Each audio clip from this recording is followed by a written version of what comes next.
Padpao at Shosha, ano bang pagkakaiba ng dalawa? Pag sinabi nating Shosha, Supervisory Office for Security and Investigation Agency, sila yung nagbibigay ng lisensya at tumitingin sa mga security guard at saka sila yung nagbibigay ng mandato kung ano yung mga bawal at hindi bawal. Okay ba? Kunyari, bawal magdala ng matataas na kalibre ng baril ang security guard. Ang nagbibigay niyan, siya yan.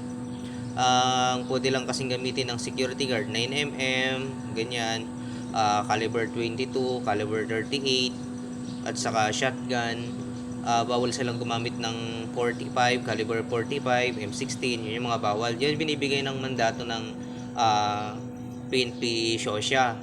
Sila din yung yung nagkukuha ng multa, sila din yung nag-regulate diyan. Kunyari may nakita silang regulation na yung mga security agency ay hindi nagpapatupad ng maayos, meron silang karapatan na tanggalan ng lisensya yung security agency. Yan. Ano ba yung license to operate? Yung license to operate kasi, yaan yung yaan yung ini-issue ng PNP chief para makapag-regulate yung security agency. At saka dapat yung security agency meron silang 500,000 na pera na nakalagay sa bangko. Pera pa yung hawak nila na 1 million pesos. Kasi kung sakali na hindi pa nagbabayad yung client nila, yan yung pangbabayad nila sa mga security agency, sa mga security guard na naka-duty. Kaya merong pondo yan. Ang pagka naman PADPAO, Philippine Association Detective Protective Security Agency Operator, pag sinabi natin ganyan, yan naka-member yung mga security agency natin.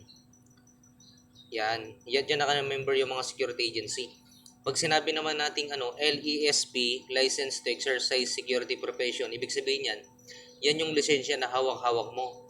Dati yan, ang validity niyan 3 years. Ngayon, nung 2023, nung 2023, naging 5 years ang validity niya kasi dahil sa RA 111917, yung in strengthening the Security Industry Act of the Philippines, pinirmahan yan ni Senator Bato de la Rosa.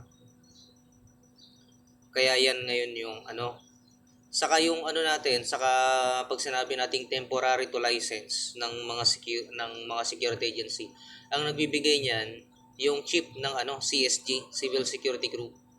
Yun yung nagbibigay diyan ng lisensya. Temporary lang yun. Pagka hindi pa kasi na kumpleto yung 200 guards. Kasi ang minimum niyan kasi dapat 200 guards ang dapat ang minimum niya. Ano bang pinagkaiba ng private security sa government security? Pag sinabi nating private, ibig sabihin naka-agency ka. Sa mga security agency ka nang galing. Pag sinabi nating government, direct hiring yan ng government agency. Pag sinabi naman nating yung mga corporation kasi yan tinatawag na